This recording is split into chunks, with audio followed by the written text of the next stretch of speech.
Danny Flexen for Seconds Out. Delighted to be joined by Chantelle Cameron, #1 contender in not just one division, but two. Bit greedy, innit?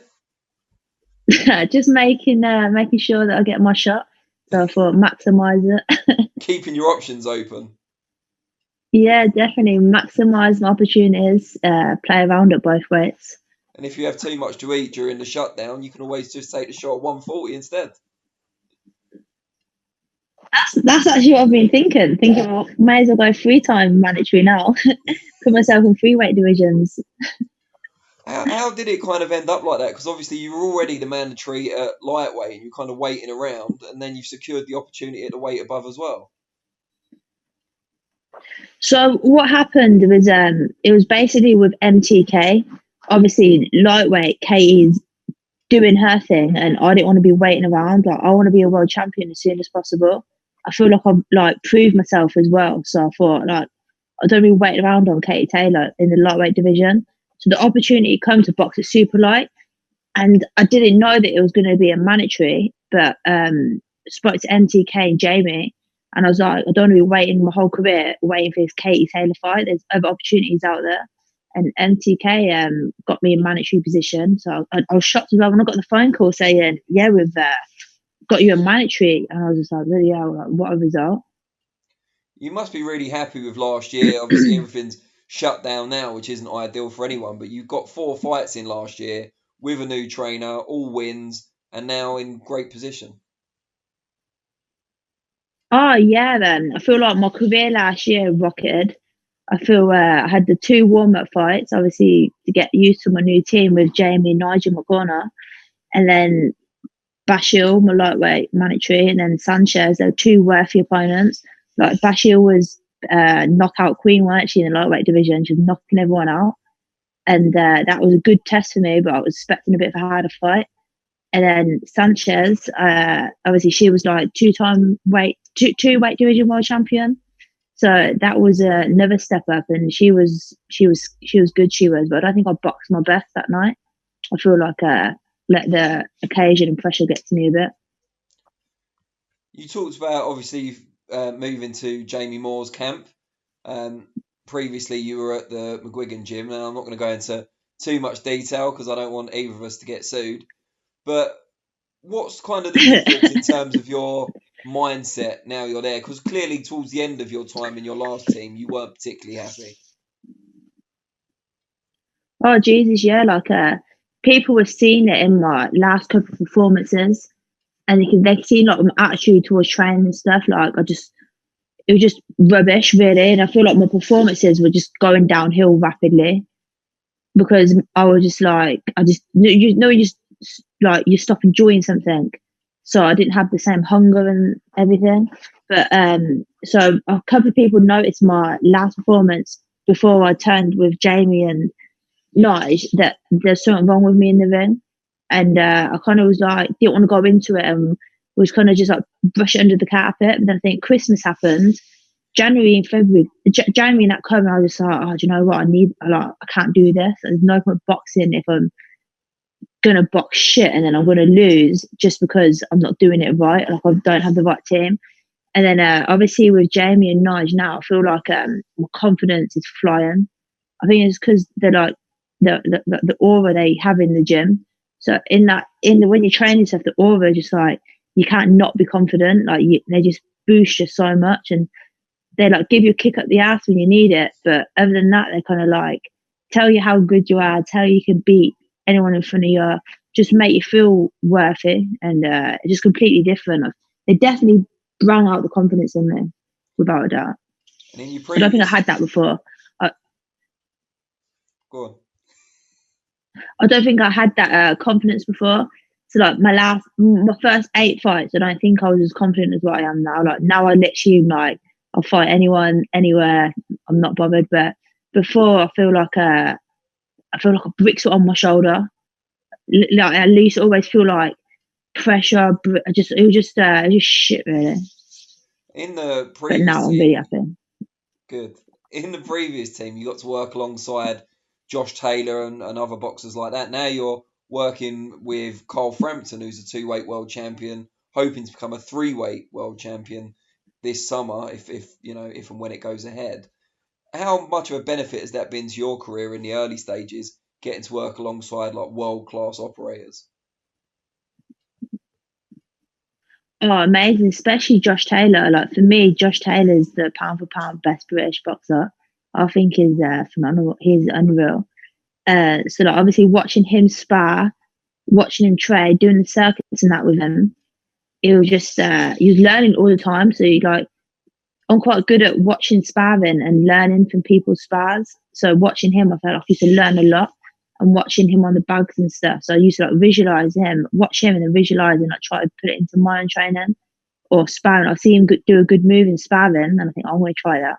And if it worked for me, it worked. If it didn't, I'm like, nah, that doesn't work for me. Obviously there was like grows, there was loads. So it was really good. It was good to watch and learn from them.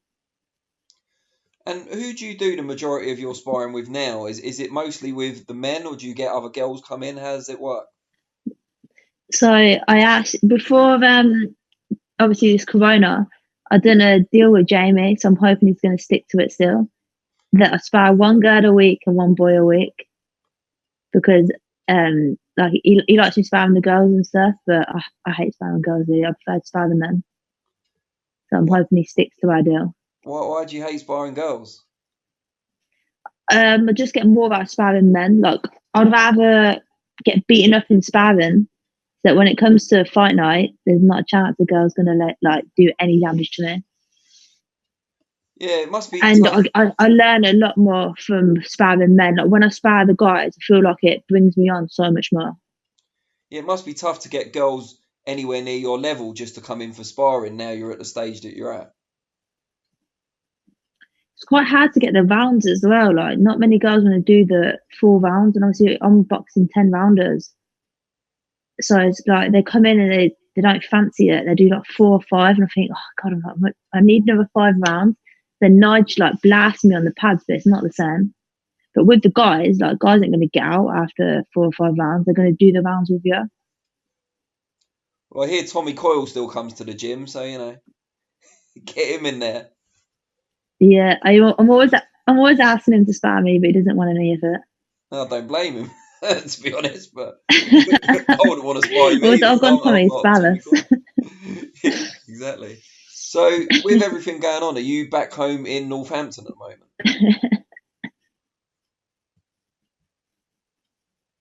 Yeah, I'm in Northampton. Got a house here, so just isolating back home. And what's it like? What are you doing to kind of fill your time? Bike ride, as you know, 2 hour bike ride. I said I wouldn't mention it.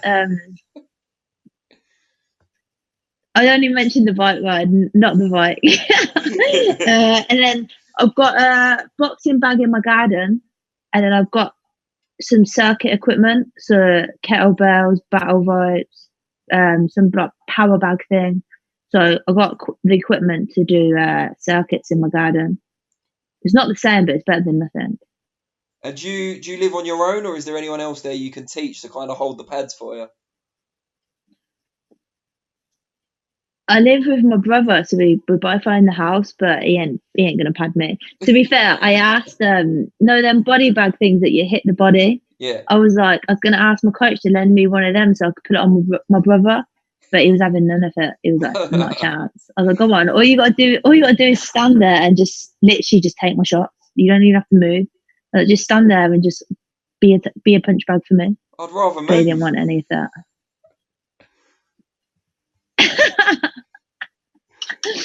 I'd rather go on a 5K run than take your shot. I don't blame him at all. Like, there's brotherly love, and then there's a step too far, isn't there? I asked him to spar me as well. I was like, Did you? I asked him to spar with me. I was like, give me some rounds, go on. I was like, I'll let you hit me if we spar. And he's like, I don't want to hit you anyway. And I was like, it doesn't matter if you hit me, look, you just take my shots as well. We have a little move about. But he didn't want to take part in that either, so I give up. I feel sorry for him. Isn't it supposed to be the brother bully? Bullying the poor fella. Jesus. Imagine being stuck in lockdown with you and all you want to do is like batter you. Batter the fella. I just wanna spar. Like I miss sparring. I miss hitting something other than a bag. Like I love doing like pad work and stuff. To be fair, bag work is my worst thing in the gym. I hate doing bags. So it's killing me just hitting a bag. So I just keep targeting my brother, but I've had no luck yet. Brilliant. Well, fingers crossed, it won't be too much longer before you're back in the gym for real and with a fight date lined up. Have you had any indication from Yeah, MCK or anyone when that hopefully. might be? No, nothing. Nothing. Just waiting. So just gotta keep myself half ready, really. To be fair, like I can get ready what the stuff I'm doing now, and then all I need is say 4 weeks of good quality sparring, and I'll be good to go again. We talked about Katie Taylor earlier, obviously your number one contender for her belt at lightweight as well as the Yeah. weight above. Do you think a delay like this probably doesn't benefit anyone, but do you think it harms her more than you because you're so much earlier in your career? No, not really. I think Katie's very professional. She'll be staying ready. She'll be working. Like she won't be sat on the couch just doing nothing. She's very professional, ain't she? So she'll be staying ready. I don't think that's gonna have any form of effect on her. And I saw you said recently that you feel as much respect as you have for her, your style would always be a problem for her. What is it about your style that matches up so well against hers? I think it's the fact that I'm relentless. Like everyone who boxes me knows I'm relentless. From round 1 to round 10, I'm there. Like even when I'm doing pad work, the coaches are like, "Take a step back, Chantelle," because I'm just constantly just there, like ready to throw. And that's how I box as well. So I'll be on her from the off. And I feel like when she boxed Delphine, she showed a lot there, a lot of weaknesses. I was like, oh well, I'm better than Delphine. I hit harder, I'm fitter, and my work rate's a lot better. So what I seen, I was like, you're not gonna handle me. Britain's biggest ever female fight, do you think? I think 100%. I think it's the fight for the fan. It seems since I turned pro, it's all anyone's banged on about, and every interview is like Katie Taylor, and obviously I'll just focus on my career. Whereas now I'm just like, I want the names. Beating Katie Taylor is I'm gonna cement my own history. So that's what I want to be, the one that beats her, not wait for her to be beat by someone else and then maybe box her. Like I want to be the one that takes her crown. See, I feel quite good now that I gave it about 10 minutes before I mentioned that. Brought me in. Yeah, because like I said, everyone bangs on about her. I've wanted to leave it for a little bit, but yeah, I think it's a fight everyone's Like I excited knew about. I was waiting for it anyway, don't worry. Yeah, I I was bet. thinking, when's he gonna drop it? Yeah, I bet. Surely it's not gonna be an interview where Katie's not mentioned. No, no. As much as I'd like to be different, do you know what I mean? We've still got to get some views, so I know what sells. Everyone wants to hear it. Everybody wants well, from people that I've heard from, like everybody wants to see that fight. Obviously she's boxing Serrano and that's a great fight. Very, very good fight. But after Serrano, who's next? Or maybe Brackhouse, but an Irish and British fight, it'll be good.